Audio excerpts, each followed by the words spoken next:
નમસ્કાર વિદ્યાર્થી મિત્રો, ફરી એકવાર તમારું સ્વાગત છે અમારી યુટ્યુબ ચેનલમાં. તો મિત્રો, આજે આપણા વિડીયોમાં ગુજરાત માધ્યમિક અને ઉચ્ચતર માધ્યમિક શિક્ષણ બોર્ડ ગાંધીનગર દ્વારા જે મિત્રો આપણું ધોરણ 10નું મિત્રો સામાજિક વિજ્ઞાનનું પેપર લેવાનું છે એનું આપણે સોલ્યુશન લઈને આવી ચૂક્યા છીએ. ઓરિજિનલ પેપર છે, અંત સુધી પૂરેપૂરો વિડીયો જોજો. ધોરણ 10 છે, સમાવિષ્ટ પ્રકરણ છે આ મિત્રો 5, 10, 16 અને 17. ત્યાર પછી તારીખ રહેશે આપણી 26/9/2024 આજની તારીખ રહેશે. તો સાહિત્ય અંત સુધી પૂરેપૂરું પેપર સોલ્યુશન જોજો. તો મિત્રો, આપણે સોલ્યુશન હવે સ્ટાર્ટ કરી દઈએ. જો મિત્રો તમારે આની પીડીએફ જોતી હોય તો આપણી ટેલિગ્રામ ચેનલ, આપણી Telegram channel one education Gujarat અને વોટ્સઅપ ચેનલ વન એજ્યુકેશન ગુજરાતની લિંક તમને ડિસ્ક્રિપ્શનમાંથી મળી જશે, એને જોઈન કરી લેજો. તો આ તમારા સાહિત્ય મિત્રોને જવાબ દેવાના રહેશે. વિભાગીય છે, નીચે આપેલા પ્રશ્નોના માગ્યા મુજબ આપણે જોઈએ તો જવાબ આપવાના છે. એમાં જોઈએ તો ગરીબી રેખાનો ખ્યાલ સૌપ્રથમ કોણે આપ્યો હતો? તો ગરીબી રેખાનો ખ્યાલ છે એ સૌપ્રથમ કોના દ્વારા આપવામાં આવ્યો હતો? ભારતમાં સૌથી વધુ ગરીબીનું પ્રમાણ ધરાવતું રાજ્ય છે છત્તીસગઢ છે. ભારતમાં સૌથી ઓછી ગરીબી ધરાવતું રાજ્ય કયું છે? તો મિત્રો, એ તમારાનો જવાબ દેવાનો છે. આમાં છત્તીસગઢ આવશે. સૌથી વધારે ગરીબીનું પ્રમાણ ધરાવશે છત્તીસગઢ, તો આપણા ક્વેશ્ચનમાંથી પણ પૂછાણેલું છે. અને ગરીબી રેખાનો સૌપ્રથમ ખ્યાલ કોણે આપ્યો હતો? તો ગરીબી રેખાનો સૌપ્રથમ ખ્યાલ છે આપણે વર્લ્ડ હેલ્થ ઓર્ગેનાઇઝેશનના નિયામક બોર્ડ ઓરેએ આપ્યો હતો. કોણે ઓરેએ આપ્યો હતો? તો એ પણ તમારે યાદ રાખવાનું રહેશે. અને સૌથી વધુ આપણે જોઈએ તો ગરીબી તો આપણે જણાવી દીધું છે છત્તીસગઢમાં છે. અને સૌથી ઓછી કઈ જગ્યાએ છે? તો સૌથી ઓછી ગરીબી છે એ ગોવા રાજ્યમાં છે. ક્યાં છે? ગોવામાં. તો આ પણ તમારે યાદ રાખવાનું રહેશે. સાહિત્ય જવાબ જોઈ લો મિત્રો. ચેનલમાં નવા હોય તો ચેનલને સબસ્ક્રાઈબ કરવાનું ભૂલતા નહીં. પછી આગળનો ક્વેશ્ચન છે, મહાત્મા ગાંધી રાષ્ટ્રીય ગ્રામીણ રોજગાર બાંહેધરી યોજનાનું ટૂંકું નામ છે. તો એને આપણે મનરેગા તરીકે એને ઓળખીએ છીએ. કેના તરીકે? મનરેગા તરીકે આપણે ઓળખીએ છીએ. રાષ્ટ્રીય ગ્રામીણ રોજગાર બાંહેધરી મનરેગા. આંતરરાષ્ટ્રીય કક્ષાએ શ્રમિકોને એક દેશમાંથી બીજા દેશમાં સ્થળાંતર થાય છે તેને શું કહે છે?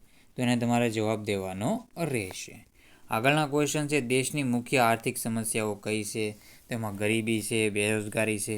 ભારતમાં કયા રાજ્યોમાં બેરોજગારીનું પ્રમાણ ઊંચું જોવા મળે છે? પછી છે, બેરોજગારી નિવારણ માટે શિક્ષિત બેરોજગારી નોંધણી કરતી સંખ્યા કઈ છે? પછી આગળના ક્વેશ્ચન છે, ઉદ્યોગ સાહસિકો નવો ધંધો શરૂ કરવા માટે કઈ યોજના અંતર્ગત સસ્તી લોન સહાય મળે છે? અને આ બધી માહિતી તમારે ઓછામાં ઓછું માધ્યમિક શિક્ષણ મેળવ્યું હોય તો જો વ્યક્તિ બેરોજગાર હોય તો એ કઈ પ્રકારની બેરોજગારી કહેવાય છે? તો એને આપણે જોઈએ તો એને શિક્ષિત બેરોજગારી કહેવામાં આવે છે. એને શું કહેવાય છે? એને શિક્ષિત બેરોજગારી કહેવાય છે. તો જવાબ આવશે શિક્ષિત બેરોજગારી. તો આવી રીતે તમારે જવાબ કરી લેવાના રહેશે. આગળના ક્વેશ્ચન જોઈ લઈએ આપણે. યોગ્ય જોડકા જોડો. તેમાં જોઈએ તો આચાર્ય નાગાર્જુન. તો આચાર્ય નાગાર્જુનમાં આપણો એમાં જવાબ શું આવશે? તો એમાં જવાબ આવશે, જો આપણે જોડકા કેટલા છે પહેલાં જોઈએ તો 10 સુધી છે. તો થોડાક હું નાનો કરી દઉં છું, તમે સાહિત્ય મોટું કરીને જોઈ લેજો. આચાર્ય નાગાર્જુન, તો એમાં આપણો જવાબ આવશે પારાને ભસ્મ કરવાની વિધિ. શું છે? પારાને ભસ્મ કરવાની વિધિ. તો એમાં આપણો જવાબ આવશે પારાને ભસ્મ. એમ નીચું કરી દઈએ થોડુંક ને ઝૂમ કરી દો. જો પારાને ભસ્મ કરવાની શોધ. પછી છે બ્રહ્મગુપ્ત. તો બ્રહ્મગુપ્ત દ્વારા શું કરવામાં આવ્યું હતું? તો બ્રહ્મગુપ્ત દ્વારા છે ગુરુત્વાકર્ષણના નિયમોની શોધ કરવામાં આવી હતી. પછી આગળનો ક્વેશ્ચન છે, વરાહમિહિર. તો વરાહમિહિર છે આકાશી ગ્રહોની ભવિષ્ય પર અસર. મહર્ષિ પતંજલિ, તો યોગશાસ્ત્ર રહેશે.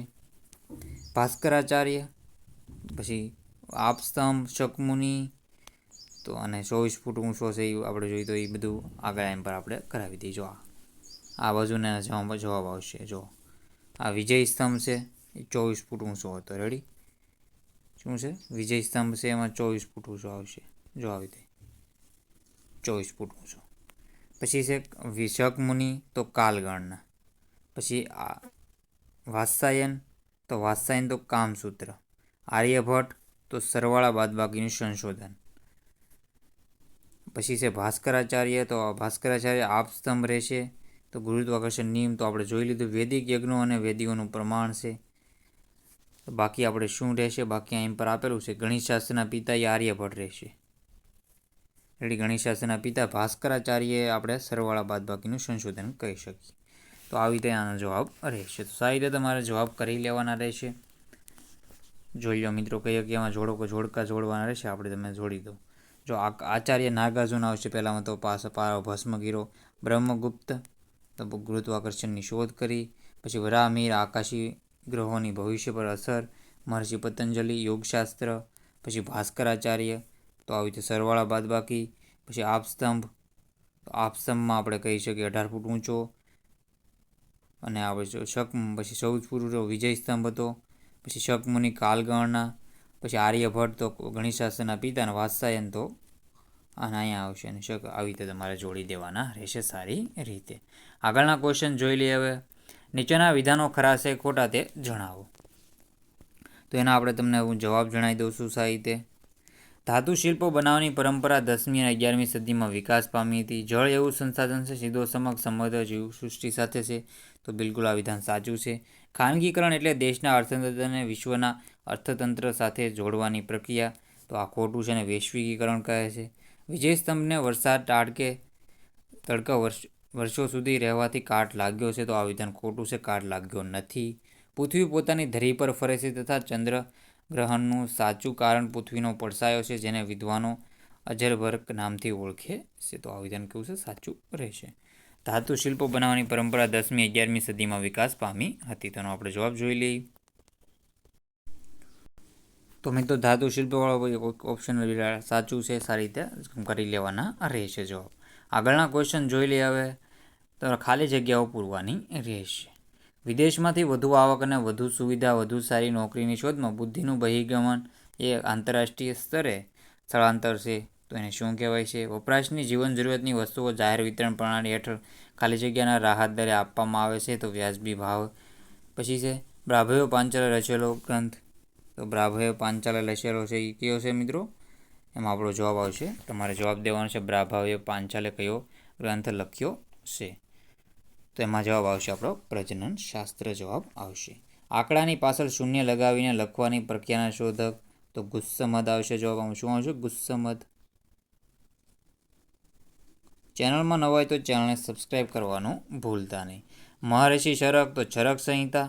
તો મહર્ષિ સુશ્રુત તો સુશ્રુત સંહિતા. આપણા મોડલ પેપરમાંથી બેઠો ક્વેશ્ચન.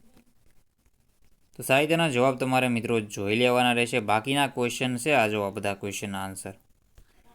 આના ક્વેશ્ચન આપણે પાર્ટ 2માં જોઈ લેવાના છે. આ બધા ક્વેશ્ચન છે જો આ પાર્ટ 2માં આપણે જોઈ લઈશું મિત્રો ક્વેશ્ચન આન્સર જો આ બધું. આ પાર્ટ 2માં આપણે આ બધા ક્વેશ્ચનના આન્સર જોઈ લઈશું. તો પાર્ટ 2 માટે ચેનલ તમારે સબસ્ક્રાઈબ કરી લેવાની છે. તો મિત્રો વિડીયોને એન્ડ કરીએ છીએ. જય હિન્દ, જય ભારત.